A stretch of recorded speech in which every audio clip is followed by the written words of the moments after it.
In the early hours of March 9, 2023, 40-year-old Ashley James Brofo was brutally murdered in his prison cell after being convicted of abducting and attempting to assault a young girl in Western Australia. His killer, a fellow inmate who had already attacked another predator behind bars and proudly admitted to taking justice into his own hands. Today's video uncovers the fates of child predators who met violent ends behind prison walls, some shocking, some inevitable, and all deeply unsettling. DeAndre Austin.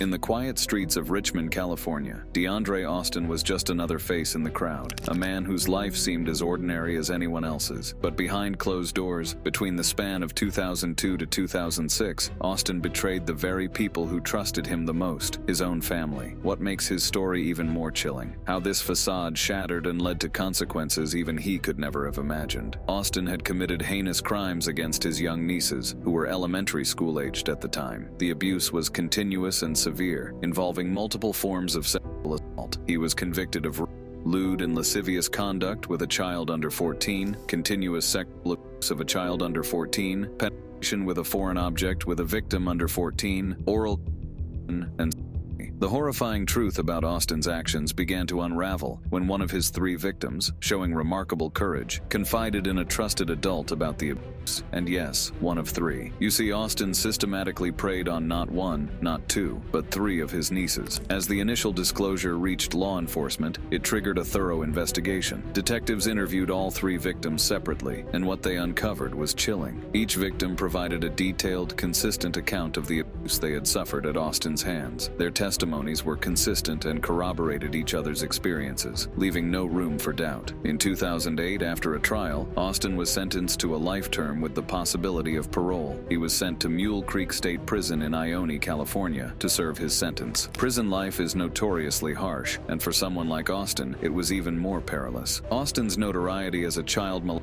made him a target, and soon, the expected happened. On October 14, 2020, just after 5:30 p.m., correctional officers at Mule Creek State Prison responded to a man-down call in Austin's cell. They found him unresponsive. Despite immediate life-saving efforts, he was pronounced dead at 6:30 p.m. The prison officials treated Austin's death as a homicide. His cellmate, Rodney Jordan, was placed in segregated housing pending an investigation. Jordan, 29, was serving a 5-year sentence for second-degree robbery.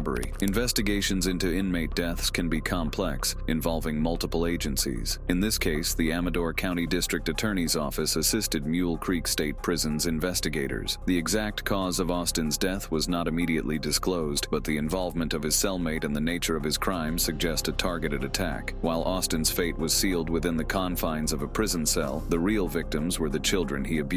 Their lives were forever altered by his actions. But if you thought Austin's betrayal of his own family was horrifying, the next case will leave you speechless. This is the story of a man who turned a beloved community tradition into a nightmare for children, all while hiding in plain sight.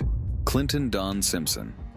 In the quiet town of Keller, Texas, everyone knew Clinton Don Simpson as Mr. Don. He had this cool miniature train setup in his backyard called Mr. Don's Whistle Stop. Kids loved it, and parents felt it was a safe place for birthday parties and fun afternoons. But in 2007, things took a shocking turn. A 3-year-old girl told her parents that Mr. Don had touched her inappropriately during a train ride. This revelation was like a bombshell in the community. As the news spread, more parents came forward, and soon 12 children, aged between 3 and 9, accused Simpson of similar acts. The community was in disbelief. How could the friendly trainman be capable of such things? Simpson was arrested and faced serious charges: 9 counts of aggravated sexual assault of a child and 3 counts of indecency with a child. The details that emerged were disturbing, to say the least. But the legal process didn't go as smoothly as expected. Simpson's mental fitness to stand trial became a big issue. In 2009, he was declared incompetent to stand trial and was sent to state hospitals for treatment. This back and forth about his mental state dragged on for years, causing frustration among the victims' families who wanted justice. Fast forward to July 2018, and Simpson was back in the Tarrant County Jail after being declared competent for trial. But jail wasn't going to be, for Simpson, as forgiving as the court. On November 7, 2018, Simpson was resting in a cell he shared with David Faustino Flores, a 42-year-old inmate who was on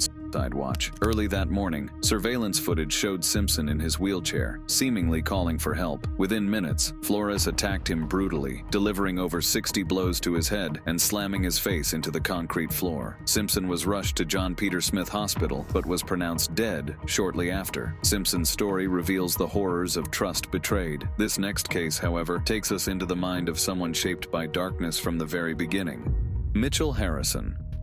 Despite being raised in a stable family, Harrison exhibited inappropriate tendencies from a young age. These issues persisted into his teenage years, leading to several run-ins with the law for minor offenses. However, it wasn't until he moved to Kendall, Cumbria, that his actions escalated to a horrifying level. In 2009, Harrison committed a heinous crime that would seal his fate. He, then 23, encountered a 13-year-old girl walking down the street. He struck up a conversation and, under the guise of purchasing alcohol, lured her into his apartment. Once inside, he forced her to strip naked and subjected her to 2 separate rooms. The young victim managed to escape when another man arrived at the apartment, running out into the street while holding her clothes. She sought help from a passerby, who contacted the police. Authorities swiftly responded, and Harrison was arrested shortly after the incident. During the investigation, he was charged with 2 counts of a child under 13. In January 2010, he was sentenced to an indeterminate prison term, with a minimum of 4.5 years for.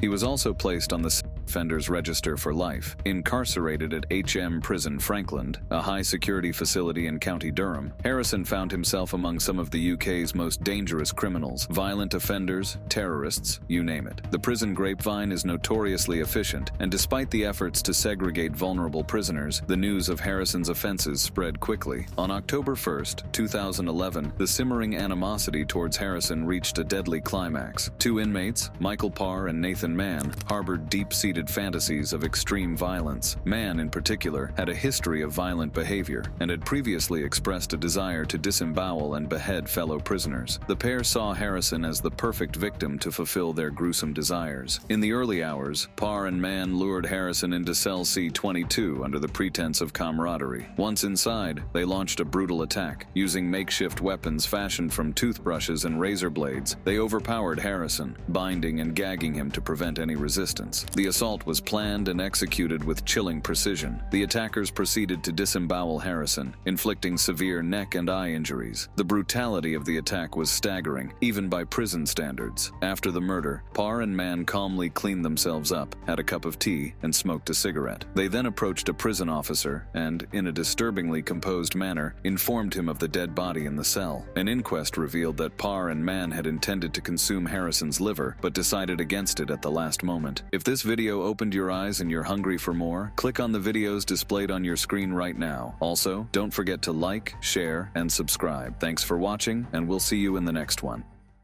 Most child predator executions are brutal and merciless, but some countries have executions that are 100 times worse than what we find here.